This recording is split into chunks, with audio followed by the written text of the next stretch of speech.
Well, the goal of the piece initially was to make something dynamic and organic out of a very rigid material.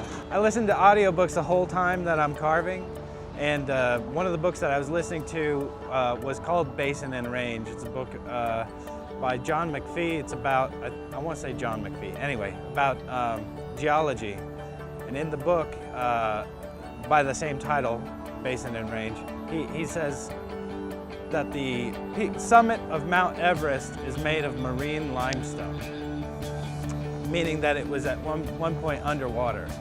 And so the highest point on Earth was at one point. Anyway, I just felt like making a sea creature out of the limestone then was a very appropriate end for something that is essentially made up of millions and millions of compressed seashells.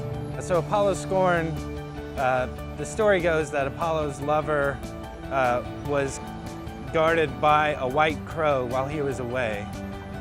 The white crow didn't do a good job, and Apollo's lover had an affair with somebody else. So to get revenge, exact his fury, he scorched the crow, turning its feathers black. And so we were looking for some kind of meaning to assign to it, or some pretentious title to wrap it up in. That's what I came up with. Some of the material is recycled, some of it isn't. It's all mild steel, it's all bent, or 90% of it is bent cold, meaning I don't heat it to bend it. It's all just bent around jigs and things like that. This piece was in a small sculpture show that happens annually in Lenoir, North Carolina. And up until recently, it was on display at the Grovewood Gallery in Asheville. I tend to select materials based on what material I'm sick of. And so I get sort of fatigued working on too much stone or too much steel.